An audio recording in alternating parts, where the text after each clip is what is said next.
அனைவருக்கும் வணக்கம். நான் உங்கள் 5ஆம் தலைமுறை ஜோதிடர் ராம்குமார் ராஜேந்திரன். நம்ம இன்னைக்கு பார்க்க போகிற தலைப்பு, மீன ராசி அன்பர்களுக்கு உங்களுடைய ராசிக்கு 6ஆம் இடத்திற்கு பயிற்சியாகவிருக்கும் செவ்வாய் பகவானுடைய பயிற்சி. இதுவரைக்கும் 5ஆம் இடத்துல கடக ராசியில் நீச்சம் பெற்றிருந்த செவ்வாய் பகவான் உங்களுடைய ராசிக்கு 6ஆம் இடமான சிம்ம ராசிக்கு பயிற்சி அடைகிறாருங்க. இந்த உங்களுடைய ராசிக்கு 2 மற்றும் 9ஆம் இடத்திற்கான அதிபதி இந்த செவ்வாய் பகவான். ஸோ இந்த செவ்வாய் ஒருவருக்கு தைரியத்தையும் வீரியத்தையும் தன்னம்பிக்கை மற்றும் மன உறுதியை கொடுக்கக்கூடிய கிரகம் இந்த செவ்வாய் பகவான். இந்த செவ்வாய் பகவானுடைய பெயர்ச்சி அப்படின்னு பார்த்தீங்கன்னா ஜூன் மாதம் 7ஆம் தேதி முதல் ஜூலை மாதம் 28ஆம் தேதி வரை சிம்ம ராசியில் நடைபெறவிருக்கு. ஸோ இந்த நிகழ்வு காலகட்டங்கள் மீன ராசி அன்பர்களுக்கு எந்த விதமான அற்புதங்கள் மற்றும் சிறப்புகளை கொடுக்க போகுது அப்படிங்கிறத இந்த காணொலியில் தெளிவாகவும் துல்லியமாகவும் பார்க்கலாங்க. நம்ம சேனலை ஃபஸ்ட் டைம் பார்க்குறவங்க வந்து சப்ஸ்கிரைப் பண்ணிக்கோங்க, பெல் பட்டனை கிளிக் பண்ணி ஆல் அப்படிங்கிற ஆப்ஷன் கொடுத்துக்கோங்க. மீன ராசி அன்பர்கள் குரு பகவானை அதிபதியாக கொண்டவர்கள், மிகவும் பொறுமைசாலிங்க, வைராகியத்திற்கு கட்டுப்பட்டவர்கள், பாசத்திற்கு அடிமையானவர்கள்னு சொல்லலாங்க. எந்த ஒரு விஷயத்தையுமே ரொம்ப நிதானத்தோடு செயல்படக்கூடிய நபர்கள், நிறைய விஷயத்த ரொம்ப டீப்பாக ஆழமாக திங்க் பண்ணிவிட்டு ஒவ்வொரு காரியத்தையும் செய்து முடிக்கக்கூடிய நபர்கள். கடந்த சில காலகட்டங்களில் பார்த்திங்கன்னா இந்த ஜென்ம ராகுவாலையும் நிறைய சிரமங்கள் அப்படிங்கிறது சந்திச்சாச்சுங்க. அதே நேரத்தில் தன்னுடைய வாழ்க்கையில் தான் நினச்ச மாதிரி எந்த ஒரு காரியமும் நடக்கவே மாட்டேங்குதுங்க. நான் ஒன்று நினைக்கிறேன், ஆனால் அது டோட்டலாக வேறு மாதிரி நடக்குதுங்க. ஒரு புதுசாக ஒரு வேலையில் இருக்கிறவங்க கூட தான் வேலை பார்த்துட்டு இருந்ததை விட்டுட்டு அடுத்த வேலைக்கான முயற்சிகள் எடுக்கும்போது அந்த முயற்சிகள் சரியான நேரத்தில் கை கொடுக்கல. நிறைய இன்டர்வியூஸ் அட்டன் பண்ணிட்டேங்க, நிறைய இடத்துல ஏறி இறங்கியாச்சு, நிறைய கம்பெனிக்கு போயிட்டு வந்தாச்சுங்க. எல்லாருமே ஓகே, நீங்கள் நல்லா பர்ஃபார்ம் பண்ணியிருக்கீங்க, கண்டிப்பாக உங்களை நாங்கள் கால் பண்ணுறோம் அப்படின்னு சொல்கிறாங்க.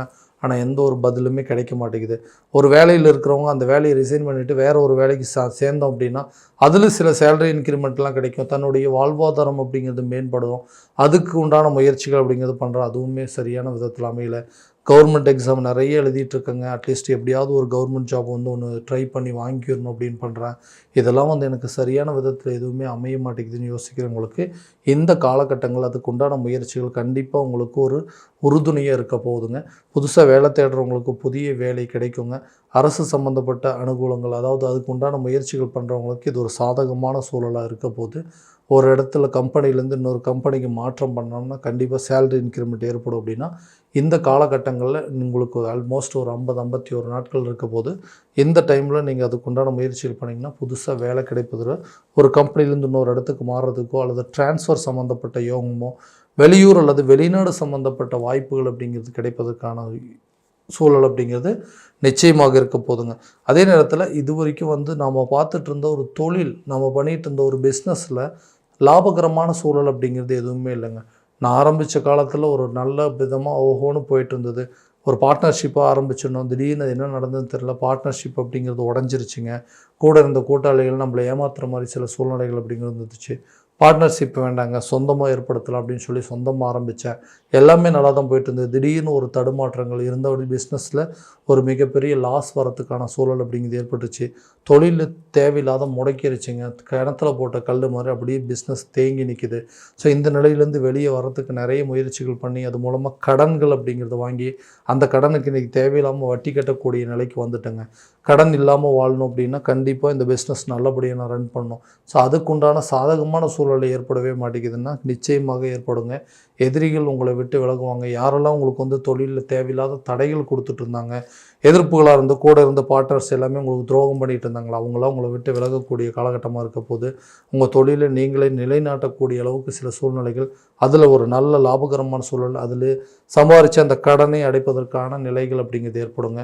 ஒரு இடத்துலேருந்து இன்னொரு இடத்துக்கு பிஸ்னஸை மாற்றுறதுக்கான நிலைகளும், அந்த இடத்துலேருந்து மறுபடியும் வேற ஒரு இடத்துக்கு மாற்றுறதுக்கான சூழல் அப்படிங்கிறதுலாம் கண்டிப்பாக ஏற்படும். ஸோ தொழில் மாற்றம் அப்படிங்கிறது ஏற்படுங்க. அதில் ஒரு நல்ல ஒரு முன்னேற்றம் அப்படிங்கிறது இருக்கும். இது வரைக்கும் கொடுக்கல் வாங்கலில் இருந்து வந்த பிரச்சனைகள் அப்படிங்கிறது படிப்படியாக நீங்கும். ஏதாவது ஒரு விதத்தில் உங்களுடைய பண தேவைகள் அப்படிங்கிறது பூர்த்தி அடையும். எதிர்பார்த்த இடத்துல இந்த தொகைகள் உங்கள் கைக்கு வருங்க. நீங்கள் கொடுக்க வேண்டிய இடத்துல கரெக்டான நேரத்தில் கொடுப்பீங்க. அந்த வரவேண்டிய தொகைகள் உங்களுக்கு இந்த நேரத்தில் நல்ல ஒரு பலன் அப்படிங்கிறது கொடுக்கும். எதிர்பார்த்த நேரத்தில் கிடைக்கக்கூடிய பண விஷயங்கள், பண உதவிகள் அப்படிங்கிறது இந்த நேரத்தில் நல்லபடியாக இருக்குங்க. யாரெல்லாம் உங்களை வந்து ஏமாத்துறாங்களோ அவங்களாம் உங்களை விட்டுட்டு போகிற அளவுக்கு சில சூழ்நிலைகள் அப்படிங்கிறது நிச்சயமாக இருக்குங்க. ஸோ தொழிலையும் சரி, உங்களுடைய வேலை ரீதியாகவும் சரி, நல்ல முன்னேற்ற பாதையை நோக்கி செல்லக்கூடிய ஒரு காலகட்டமாக இருக்க போதுங்க. திருமணம் சம்பந்தப்பட்ட யோகங்கள் அப்படிங்கிறது வீட்டில் கூடிய சீக்கிரத்தில் ஒரு சுப நிகழ்வுகள் அப்படிங்கிறது கண்டிப்பாக நடக்கும். இதுவரைக்கும் இருந்த அந்த தடைகள் அப்படிங்கிறது அகண்டு கூடிய விரைவில் குடும்பத்தில் ஒரு சுப நிகழ்ச்சிகள் நடப்பதற்கான வாய்ப்புகள் அப்படிங்கிறது ஏற்படுங்க. ரொம்ப நாள் இருந்த அந்த திருமண தடைகள் அகலும். கணவன் மனைவிக்கிடையே நல்ல ஒரு ஒற்றுமை அப்படிங்கிறது ஏற்படுங்க. ஏன்னா கணவன் மனைவிக்கிடையே இருக்கக்கூடிய அண்டர்ஸ்டாண்டிங் அப்படிங்கிறது மிக முக்கியமான ஒரு விஷயங்க. எதுக்கெடுத்தாலும் சண்டை போட்டுட்ருக்கோம். வெளியே தான் நிறைய பிரச்சனையை சந்திக்கிறோம் அப்படின்னா வீடு தேடி வந்தால் வீட்டில் அதுக்கு மேலே நிறைய பிரச்சனைகள். ஒரு இடத்துல நிம்மதியாக உட்காந்து சாப்பிட்டே ரொம்ப நாள் ஆச்சுங்க. கணவன் மனைவிக்குள்ளே நல்லா சிரித்து மகிழ்ச்சியாக பேசி ரொம்ப வருஷம் ஆகுதுங்க. அந்த மாதிரி நிலைகளில் போயிட்டுருக்கு. ஸோ இந்த பிரச்சனைகள் எப்போ தான் தீரும்? நாங்கள் 2 பேரும் நல்லபடியாக பழைய நிலைக்கே மாற முடியாதா அப்படின்னு யோசிச்சிங்கன்னா கண்டிப்பாக கணவன் மனைவிக்கிடையே இருக்கக்கூடிய பிரிவினைகள் அப்படிங்கிறது கூடிய விரைவில் ஒற்றுமையாக போதுங்க. 2 பேருக்கு இருக்கக்கூடிய மிஸ் அண்டர்ஸ்டாண்டிங் அப்படிங்கிறது தீரும். கணவன் மனைவிக்கிடையே நல்ல ஒரு ஒற்றுமை, குடும்பத்தில் நல்ல ஒரு மேன்மை அப்படிங்கிறது ஏற்படுங்க. குடும்பத்துக்கு தேவையான பொருட்கள் அனைத்தையும் வாங்கி போட்டு மகிழக்கூடிய ஒரு காலகட்டமாக இருக்க போது சண்டை சச்சரவுகள் தீர்ந்து நல்ல ஒரு ஒற்றுமை அப்படிங்கிறது ஏற்படுங்க. நீண்ட நாட்களாக குழந்தை இல்லாத தம்பதியினருக்கு குழந்தை பாக்கியம் அப்படிங்கிறது ஏற்படுங்க. ரொம்ப வருஷமாக குழந்தை பாக்கியம் இல்லை, பார்க்காத வைத்தியம் இல்லை, போகாத கோயிலுக்கு இல்லைங்க, எந்த ஒரு முன்னேற்றமும் இல்லை. இந்த மாதிரி பிரச்சனைகளுக்கு கண்டிப்பாக ஒரு அளவுக்கு தீர்வுகள் அப்படிங்கிறது கிடைக்குங்க. மருத்துவ ரீதியாக நீங்கள் எடுக்கக்கூடிய மருத்துவ முயற்சிகளும் நல்ல ஒரு பலன் அப்படிங்கிறது இருக்குங்க. இந்த ஐவிஎஃப் சம்மந்தப்பட்ட செயற்கை கருத்தரிப்பு சம்மந்தப்பட்ட விஷயங்களுக்கு எடுக்கக்கூடிய சில மருத்துவ முயற்சிகள் கூட இந்த காலகட்டங்களில் நல்ல ஒரு பலன் அப்படிங்கிறது இருக்குங்க.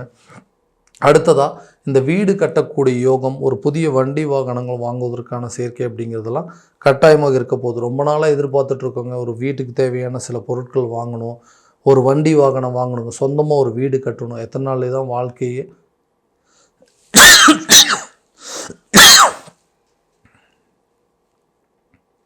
வாடகை வீட்டிலே வாழ்கிறதுங்க. சொந்தமாக நமக்குன்னு ஒரு வீடு இருந்தது, சொந்தமாக நமக்குன்னு ஒரு வண்டி வாகனம் இருக்குது, சொந்தமாக ஒரு கார் இருக்குது அப்படின்னு சொன்னால், இல்லை நகநட்டு அப்படிங்கிற சேர்க்கைக்கு உண்டான நிலைகள் அப்படிங்கிறத அதுக்குண்டான முயற்சிகள் பண்ணுறோம். சரியான நேரத்தில் அந்த தன வரவுகள் அப்படிங்கிறது நிறைய தடைபட்டு இருக்குங்க.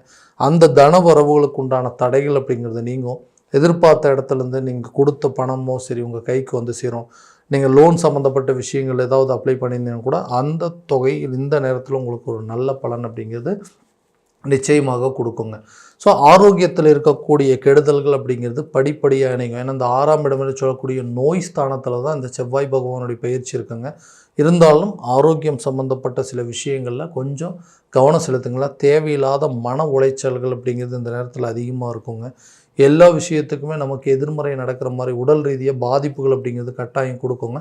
ஆரோக்கியத்தில் கண்டிப்பாக நல்ல கவனம் அப்படிங்கிறது செலுத்துங்க. இது வரைக்குமே ஜென்மஸ்தானத்தில் இருந்து வந்த ராகு அப்படிங்கிறவர் விலகிட்டாருங்க. இதனால் ஆரோக்கியத்தில் இருக்கக்கூடிய பாதிப்புகள் குறையும். இருந்தாலும் ஆரோக்கியத்தில் கொஞ்சம் கவனமாக இருந்தீங்க அப்படின்னா பழைய பிரச்சனைகளுக்கு உண்டான தீர்வுகள் இந்த நேரத்தில் கிடைக்கும். புதுசாக எந்த ஒரு பாதிப்பும் இல்லாத அளவுக்கு அதற்குண்டான முன்னெச்சரிக்கை நடவடிக்கையெல்லாம் கரெக்டாக எடுத்துக்கோங்க. அந்த டைமில் இந்த ஆரோக்கியம் சம்மந்தப்பட்ட பாதிப்புகள் அப்படிங்கிறது உங்களை விட்டு விலகும்.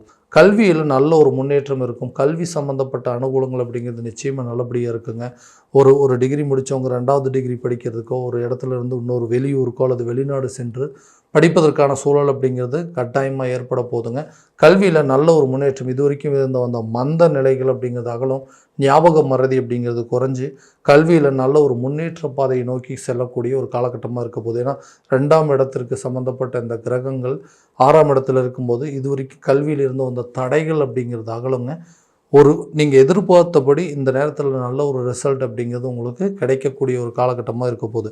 கடனை கண்டிப்பாக அடைப்பீங்க. அந்த கடனை அடைப்பதற்கு பழைய கடனை அடைப்பதற்கு புதுசாக சில வாய்ப்புகள் அப்படிங்கிறது உங்களுக்கு உருவாகும். ஏதாவது ஒரு ப்ராப்பர்ட்டி, ஏதாவது ஒரு அசட்டை நீங்கள் விற்றுட்டு அந்த கடனை அடைச்சி அதுலேருந்து வெளியே வரதுக்கான சூழல் அப்படிங்கிறது நிச்சயமாக ஏற்படக்கூடிய ஒரு காலகட்டமாக இருக்க போது இந்த மீனராசி அன்பர்களுக்கு வரக்கூடிய செவ்வாய் பகவானுடைய பயிற்சி. ஸோ இது வரைக்கும் நம்ம பார்த்ததெல்லாம் கோச்சார ரீதியான பலன்கள் மட்டும்தான். இந்த பலன்கள் அனைத்து உங்களுக்கு நடக்குமானா உங்களுடைய ஜனன ஜாதகத்தை முறையான விதத்தில் தெரிஞ்சுக்கிட்டு அதற்குண்டானபடி ஒவ்வொரு முயற்சிகள் எடுக்கும்போது திசா புத்திகள் எப்படி இருக்குதுன்னு தெரிஞ்சு அதற்குண்டானபடி பிளான் பண்ணிங்கன்னா பெட்டராக உங்களுக்கு ஒரு நல்ல பலன்கள் அப்படிங்கிறது உங்களுக்கு கிடைக்குங்க. ஸோ உங்களுடைய ஜாதகத்தை எங்கிட்ட பார்க்கணும் அப்படின்னு விருப்பப்பட்டீங்கன்னா கீழே தெரிகிற நம்பருக்கு கான்டாக்ட் பண்ணி அப்பாயின்மெண்ட் ஃபிக்ஸ் பண்ணிக்கோங்க. அப்படி இல்லையா ஜாதகத்தை வாட்ஸ்அப் மூலமாக அனுப்பிச்சி வச்சிங்க அப்படின்னா தெளிவான முறையில் கணிச்சு துல்லியமான பலன்கள் அப்படிங்கிறது உங்களுக்கு தெரியப்படுத்தப்படுங்க. மீண்டும் அடுத்த காணொளியில் உங்களை சந்திக்கும் வரை உங்களிடமிருந்து விடைபெறுவது உங்கள் ராம்குமார் ராஜேந்திரன். நன்றி.